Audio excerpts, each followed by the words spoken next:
And joining us live from Singapore this morning, Vasu Menon, Vice President for Wealth Management at OCBC Bank, joining us. So Vasu, good to see you back on the program. So what about the concerns now coming from, I guess, the Federal Reserve minutes? And it looks like we have investors having to get used to no more stimulus maybe coming from the Federal Reserve itself.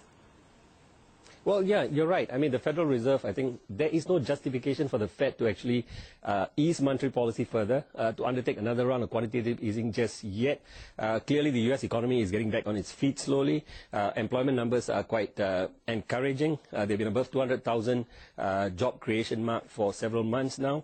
This Friday, we'll look out for the employment numbers as well. If it stays above 200,000, then even less justification for the Fed to ease monetary policy further. But as long as the Fed maintains an accommodative stance, and not just the Fed, I think as long as other central banks don't tighten monetary policy, as long as they maintain an accommodative stance, I think that's good enough. I think there's enough liquidity out there to drive markets higher. What's happened in the last 6 months is really liquidity. This is a liquidity-driven market. Yeah, you bet. So Vasu, make a call. Is there going to be QE3 eventually at some point, or is that completely off the table?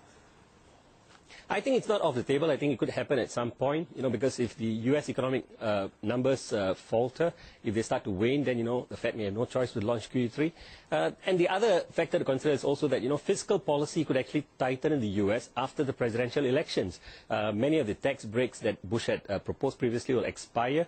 I think there will be, spending cuts in the U.S. There will be contractionary, and the Fed may have to do something expansionary to offset the physical contraction that could take place in 2013. So QE3 is not off the table yet, but for now, I think the Fed has no justification to do something like QE3 because the economy is slowly getting back on its feet. Yeah, okay, well, that's interesting. Now we have a bit of a market fatigue, I guess, because Wall Street strategists are cutting their recommended holdings on U.S. equities to almost the lowest level, I believe, since 1998. So are we in a correction phase? Are we headed for a correction phase right here, Vasu? I wouldn't discount that. I mean, the earnings season kicks off on April 10 with Alcoa on Wall Street. If earnings show some elements of weakness, that could be a reason for, investors to take some profit off the table. I think the other big worry for investors right now is oil prices, There's this worry that oil prices could spike up, especially because of the tensions in the Middle East. If that happens, that will be a very good reason for investors to take profit. So I think, yes, the markets have done extremely well. The S&P 500 is up 30% over the last 6 months. It's run up at a very heady pace. And I think a breather, a correction, will be a welcome change for now. Okay, all right. So in the meantime, what should investors be doing in the markets? I think, if they're sitting on a sizable amount of profits because of the run-up, if they benefited from, the markets over the last 6 months, then they may want to take some money off the table. Not too much, because we are still medium-term positive on equity markets. We think there's going to be a correction, but we don't see a deep correction, probably 5%, 8%, that sort of correction. But that correction will present a buying opportunity.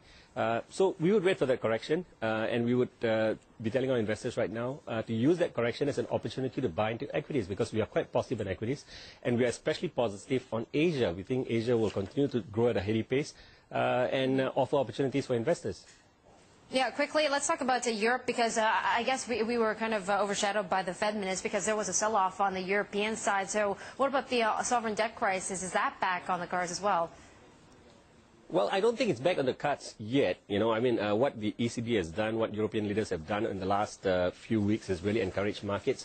European leaders have bolstered the bailout fund. The ECB has done 2 rounds of LTRO, injected 1 trillion euros into the financial system. So for now, Europe is off the table. But I think going forward down the road, it could resurface. I mean, if the austerity measures are not properly implemented, not properly executed, that could spook investors. And also, I think when the austerity measures are implemented, Europe could slow down a lot sharper than what markets think. And if that happens again, Europe will come back to the forefront. So Europe is off the table for now, but in the next 6 months, it could resurface if, the news flows out of Europe turn negative once again. All right, Vasu. Thank you so much for your time today. Vasu Menon of OCBC Bank.